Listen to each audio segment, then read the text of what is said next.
ইন্না লিল মুত্তাকিনা মাফাজা, অবশ্যই মুত্তাকিদের জন্য রয়েছে সাফল্যের একটি স্থান।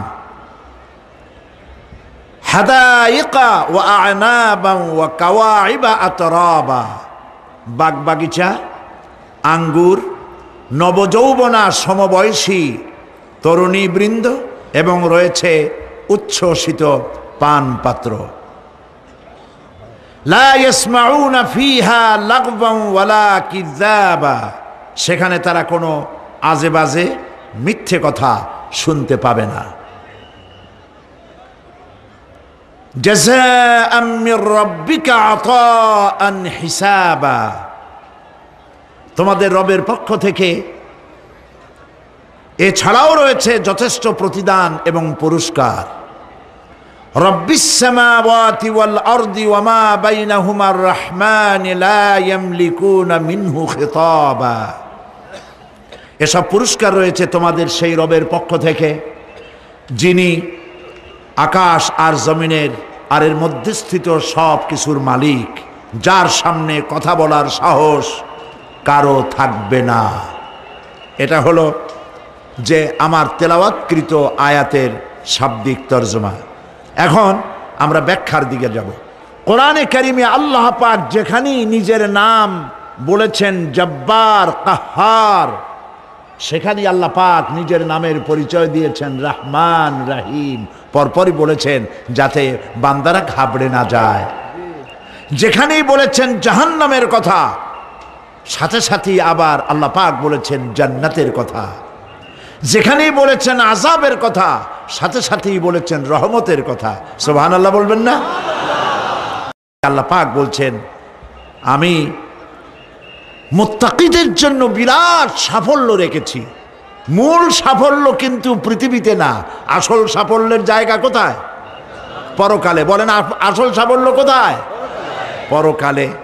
কত বড় মন্ত্রী হইলেন, কত বড় ডাক সেটে নেতা হলেন, কোন দেশের প্রধানমন্ত্রী হলেন, কত টাকার মালিক হলেন, এটাই আপনার সফলতা আর বিফলতার মানদণ্ড নয়।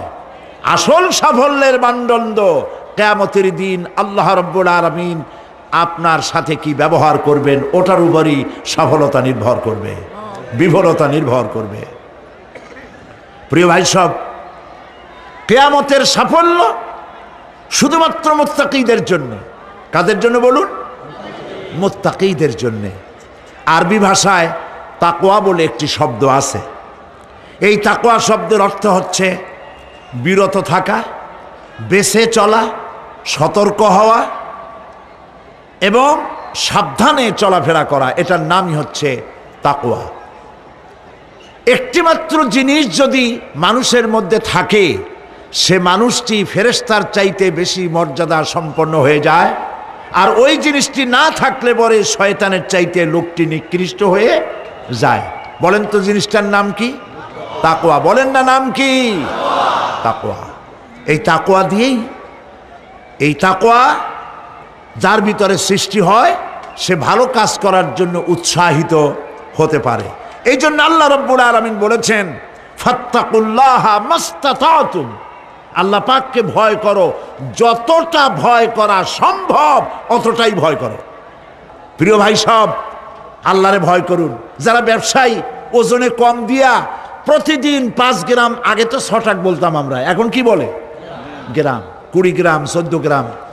তো এই যে গ্রাম, 500 গ্রাম, নানান রকমের গ্রাম, এই কয় গ্রাম করিয়া জীবনে কয় মন বাঁচাবেন? কয় মন বাঁচাবেন? আর এর দ্বারা আপনার হবে কি? মাপে কম দিলেন, ওজনে কম দিলেন, খাদ্যে ভেজাল দিলেন, চাউলে ভেজাল, ঘিতে ভেজাল, তেলে ভেজাল, সমানে দিতে থাকলেন। আহারে, যাওয়ার সময়, মৃত্যুর সময় সাথে কিছু নিয়ে যেতে পারবেন? পারবেন না। এখানে আল্লাহ পাককে ভয় করুন। ব্যবসায় বরকত দেওয়ার মালিক কে? জোরে বলেন কে? আল্লাহ রাব্বুল আলামিন বরকত দেওয়ার মালিক। এইটা বিশ্বাস করে আল্লাহকে ভয় করুন। ব্যবসায়ী ভাইরা নিয়ত করুন, ওজনে কম দেব না, খাদ্যে ভেজাল দেব না, মিথ্যে কথা বলবো না। এই তাফসীর শোনার দাম হবে। যারা চাকরি করেন তারা ওয়াদা করুন, সরকার যে বেতন দেয় সেই বেতন দিয়ে যেমন করে হোক কষ্ট করে জীবন যাপন করতে হলেও করব, হারাম ঘুষ খাবো না। ঘুষ খাওয়া হারাম, শূকরের মাংস খাওয়া যেমন হারাম, ঘুষের একটি পয়সাও থেকে শুরু করে কোটি কোটি টাকা পর্যন্ত তেমন হারাম। এগুলো যদি বাঁচতে পারেন তাহলেই এর নাম হবে তাকওয়া। এটাকে আপনাকে বুঝতে হবে এইভাবে। পুলিশ দেখে না, এন্টি করাপশন ডিপার্টমেন্ট দেখে না, গোয়েন্দা বিভাগের কেউ দেখে না, কিন্তু আল্লাহর চোখে ফাঁকি দেওয়া যাবে না। এটার নাম হলো তাকওয়া। এই আল্লাহকে ভয় যদি করতে পারি তাহলে পরিচয় হবে মুত্তাকি। আর কোরআন আসছে মুত্তাকিদের জন্য।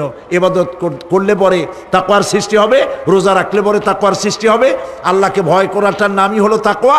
এই তাকওয়া যারা করবে, আল্লাহরে ভয় করবে, সেই বান্দাদের জন্য আল্লাহ পাক বলছেন ইন্নালিল মুত্তাকিনা মাফাজা।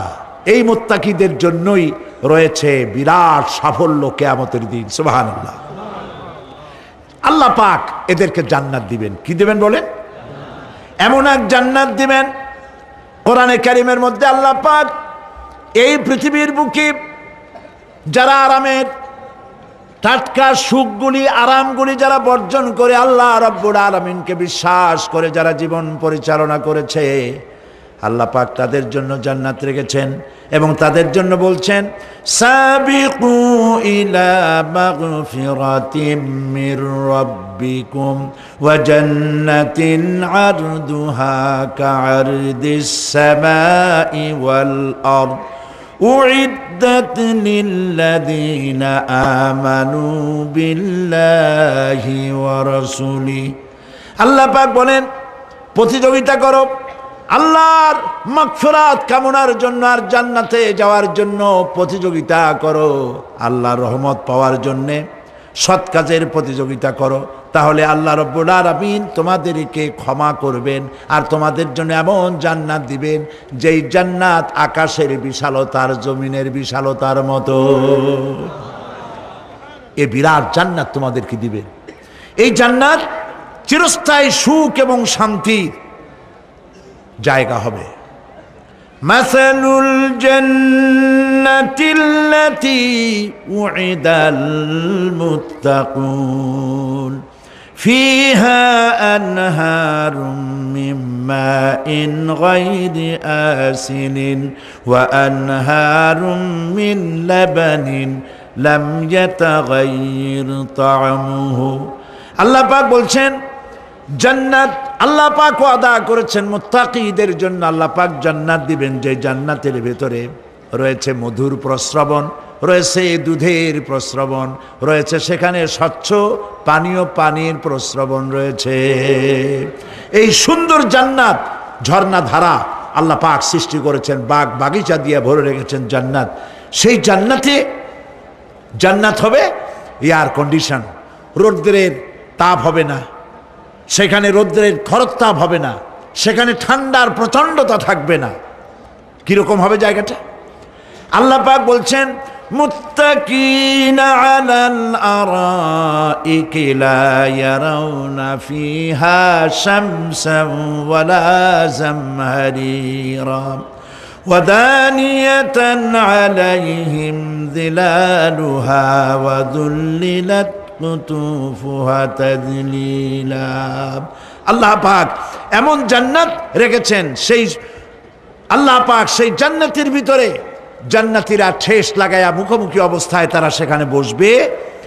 আর জান্নাতীদের মনের মধ্যে কোনো দুঃখ থাকবে না, পেরেশানি থাকবে না। পৃথিবীতে মানুষের দুঃখ থাকে, পেরেশানি থাকে, সেখানে কোনো দুঃখ আর পেরেশানি থাকবে না। সেই জায়গাটা হবে শীতাতপ নিয়ন্ত্রিত, না শীত না গরম, চির বসন্ত বিরাজ করবে। জান্নাতীরা সেখানে থাকবে। এই সুন্দর জান্নাত আল্লাহ পাক রেখেছেন মুত্তাকিদের জন্য। সুবহানাল্লাহ। কাফেরদের জন্য জান্নাত হবে, জাহান্নাম হবে চিরকাল। খালিদিনা ফিহা আবাদান, চিরকাল কাফেরেরা জাহান্নামে থাকবে।